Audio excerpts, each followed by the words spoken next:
Well, aspiring business owners are faced with a staggering variety of choices when looking to purchase a franchise.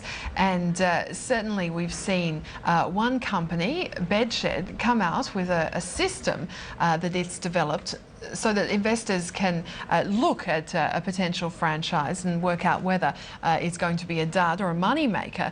Well, Gavin Colmsey is the Chief Operating Officer of Bedshed and joins us now to tell us a bit more about this from Perth. Gavin, thanks so much for your time. Just firstly, tell us a bit about this system and why Bedshed's developed it. Oh, thanks, Bridie.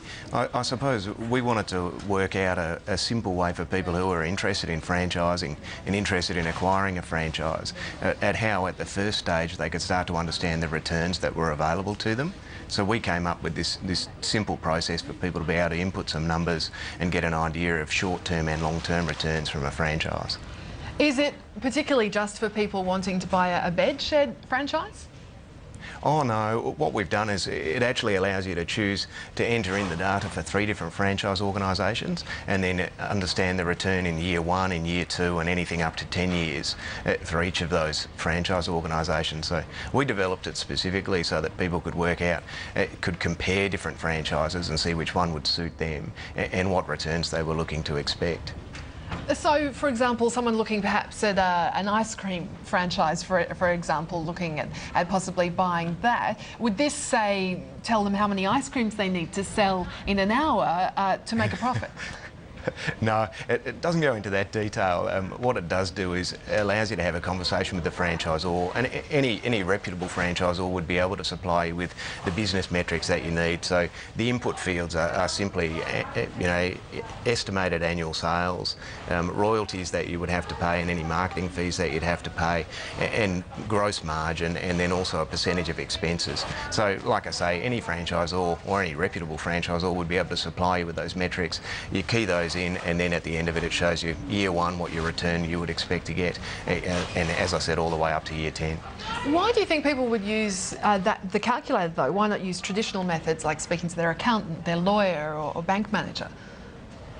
The way that we came up with it was because we talk to a whole lot of people who are interested in franchising but don't really want to start paying their financial advisor or their accountant first up as soon as they start having a conversation about a franchise.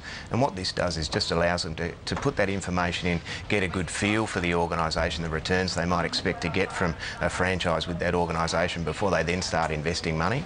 So it's really a starting point. This doesn't replace talking to your advisors or doing your due diligence on a franchise organisation. And what's in it for Bedshed? Are you looking to make money from this as well? Oh, look, we've put it on our website, so it's on bedshed.com.au, so anyone can go on there, compare it. You don't need to compare a Bedshed franchise. Obviously, we feel that our franchise system stacks up pretty well compared to others, and so, we're happy to be a part of that and happy to talk to people who are interested, but by no means are they forced to compare a Bedshed franchise as using the tool. Just wanted to ask you, because obviously Bedshed's been trying to expand more stores into the East Coast. How has that been travelling?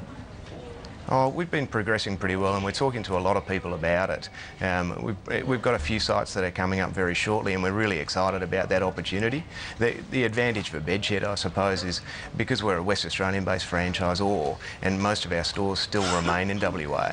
There's a great advantage in opening new stores in the eastern states that don't cannibalise existing stores. So for us, people joining us as a franchisee, it's sort of all upside. It grows the market, and it's good for our suppliers, and obviously good for Bedshed as a whole. How has franchising been affected by all the issues that we've been seeing, particularly with the worries about Europe, a lot of uncertainty around, people just hanging on to their cash? Does that mean that it's been a lot more difficult to find people to take on franchises? I think, Bridie, what you're seeing now is much more people are looking at franchises rather than wanting to go it alone.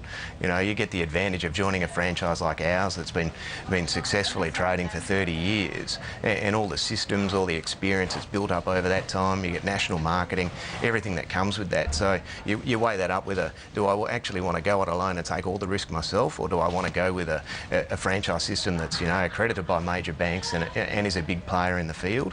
And I think that's where the GFC has push people to sort of avoid that, try and avoid that risk, and so franchising's been growing throughout the GFC. Been great to chat to you today, Gavin. Thanks very much for your time.